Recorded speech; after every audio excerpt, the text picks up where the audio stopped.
We're back to the test track, testing your favorite cars to see how they stack up against the competition, so you can win more races. The Coil is the electric car company of GTA, most known for the Voltic. In the past, they've had lackluster results in the superclass, but they have excellent acceleration, possibly the best. That being said, they suffer on top speed, and for that reason, they've always failed to reach that top spot. The Cyclone II, on the other hand, it wants to prove that otherwise. It was introduced in the expanded and enhanced edition for $2,250,000 and almost immediately received Hao's HSW treatment, meaning not only was it fast, now it was even faster.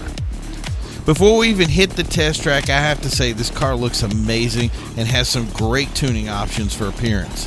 It's got a lot of potential as a show car winner with or without deliveries.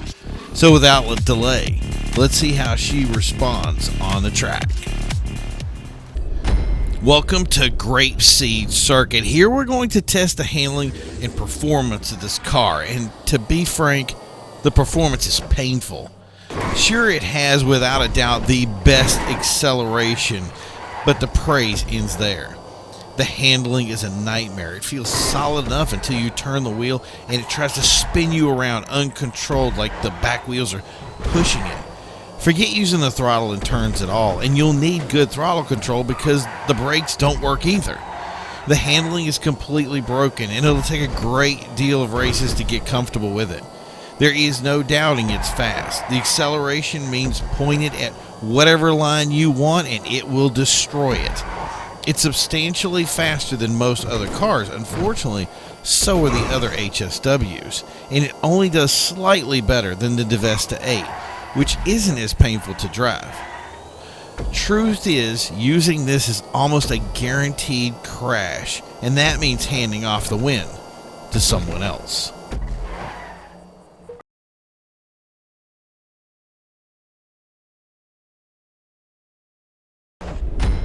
Welcome to Route 68. This is the top speed run and where the Cyclone II's flaws come to haunt it. Sure, it can get up to speed quick, but that ceiling is finite. The handling issues don't play a role in straight line speed either, so there's no excuse for its lackluster performance. It came in towards the bottom of all the HSW cousins. It was slower than both the Sport, Sport Classic, and Super. So in a straight line, it may defeat most cars, but it's still not the best.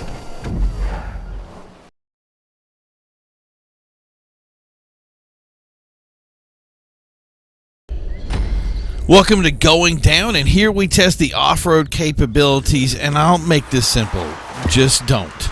Sure, when you pull it all together, it'll make a great time, but this just isn't its element. It's going to take a lot of work to understand how to make this thing work in the dirt, and to be honest, there are other cars that are a lot better here and more suited for this kind of duty. This car just was a handful before, it's even more of a handful now. I'll just leave it at that, and I'll get some therapy after having tested it.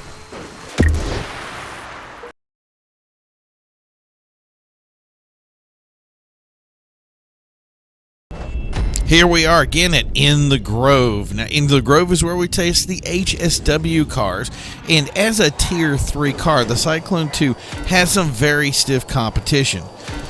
What works for it is the long straights and the tight turns, which play into its strengths, coming in slightly better than most Tier 3 cars. But once the two wheels are thrown in, the Cyclone looks like a kid on a tricycle, coming in 6 seconds behind its next competition. Simply put, if you can keep your opponents in cars and tame the handling, you might, just might, get the win. But then why put in all that work when you could just drive a better car?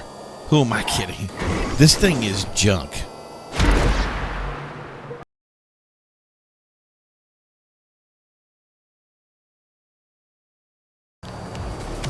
So what's the verdict for the Cyclone? Well, the Cyclone II has two things going for it: looks and acceleration, and not much else. To add insult to injury, it's so painful to drive, I wouldn't even take it to a car show. Drive it for 2 minutes requires the therapy or permanent frustration to set in. The inverted driving style could even hurt your ability to drive other cars. The lack of noise makes it feel numb and cold. Like a Dementor from Harry Potter, I can feel it pulling the joy from my existence. So the real verdict is no. Just no. You don't have to use the Cyclone II, and you can choose something else. You can thank me later. First, I want to thank everybody for tuning in. The second, make sure that you like and subscribe. I think it's important that we need to just remind everybody about that. I do looking forward to hearing some input on what you think about the way we're testing, some of the different options that we have available for us if you're getting everything that you need out of this. The other thing is that I would like to add a numbering convention to this, so a first place, second place, third place. It may be something that we have to do down the road because there's a lot of testing involved. So that's something I'm going to be looking at down the road, but for now we're going to have to settle it and continue to test things. The next up is going to be the Bullet, which is going to be a very interesting test to say the least, and it's going to be a lot of fun. So you guys make sure you like and subscribe, make sure you hit the bell icon. We're going to have more stuff from you, and looking forward to seeing you guys in the next one. You have a great day. We'll talk to you then. Bye.